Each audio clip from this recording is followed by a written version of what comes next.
Good afternoon, Chairman Tester, rank, and members of the Senate Veterans Affairs Committee. My name is Carla Wilton. I'm the Chief Operating Officer for Immanuel Lutheran Communities in Kalispell. We are a full-service retirement community providing independent living, assisted living, memory support, post-acute therapy services, and long-term care to 300 older Montanans. I'd like to start by thanking you, Chairman Tester, for representing Montana so well and for your advocacy to expand veterans' benefits to assisted living, particularly through Senate Bill 495 that you introduced earlier this year. This important legislation creates a common-sense approach to identifying and securing greater options and opportunities for Montana veterans to access important long-term care services. In October 2021, we finalized a community nursing home indefinite duration, indefinite quantity contract with the VA. We typically have about 15 veterans in our building at any one time, and 8 of those qualify for the CNH contract. The remaining are eligible for hospice contracts. Although Immanuel's relationship with the VA has been a positive one, we do have a couple of concerns. The first is the timing of payment. I think Senator Kramer mentioned that. In fact, just last week, we received our payment from February, March, and April. Second, and when a veteran moves into our community, they change their primary care provider to our medical director, which is fine in terms of their primary care. However, if they need a referral to a specialist, our medical director is not able to order that referral. They have to go back. We have to go back to the VA to get that referral, and that often can be delayed for several weeks, obviously causing the family and the veteran to have to wait to receive the care that they need. As you've heard, during the pandemic, nursing homes across the United States lost nearly 250,000 workers. That was 15% of our workforce, and we continue to struggle to recruit and rebuild. In Montana, we lost over 1,000 of our 5,500 workers, nearly 20%. Immanuel experienced similar losses of team members during this time. Sometimes we were unable to admit new residents due to our inability to care for them because of our low staffing numbers. We raised staff wages almost 25% across the board, and for the first time in our organization's 65-year history, we brought in agency staff. Although this came at great expense, we have a responsibility to provide services to those living on our campus.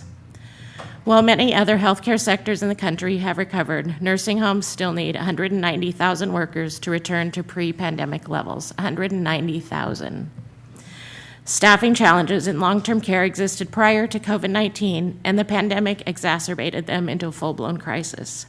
Caregivers are burned out after fighting the virus. There's a nationwide shortage of nurses, and nursing homes lack the resources to compete for workers due to chronic government underfunding. We would love to hire more nurses and nurse aides, but the people are not there. Now CMS is planning to release minimum staffing requirements for nursing homes. Increasing staffing requirements at a time when we can't find the people to fill open positions is a dangerous policy. We need a comprehensive approach to recruit and retain long-term caregivers, not an enforcement approach. Earlier this year, Chairman Tester led a bipartisan letter to CMS on this very issue, discouraging CMS from taking a one-size-fits-all approach and urging the agency to address the significant workforce shortages affecting rural America. Thank you, Senator Tester and other VA committee members for signing this important letter. In Montana, 60% of our residents are on Medicaid, and rates have been very low. As a result of decades of low reimbursement, combined with the expense of the pandemic and difficulty in recruiting and retaining staff, 11 Montana nursing homes closed in 2022. That's nearly 15% of our total nursing homes across the state. Several of these were in rural communities that only had one nursing home to begin with. It was heartbreaking when residents had to leave their home and move far from family and friends. These closures brought much focus on Medicaid rates in this year's legislative session.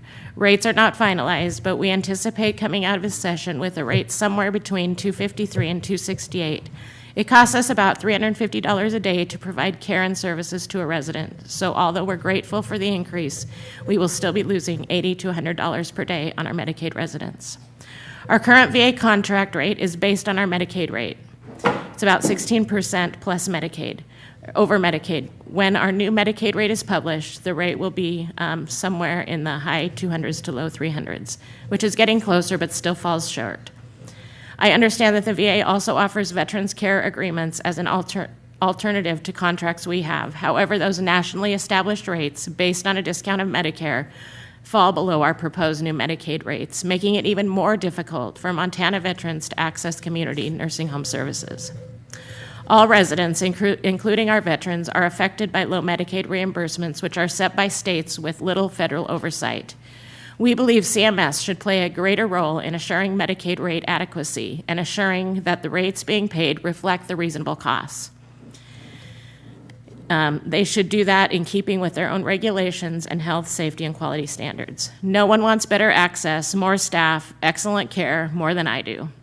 I do this work because I care, but those who pay for the services must also be willing to support the cost of those goals for our veterans and others in our care.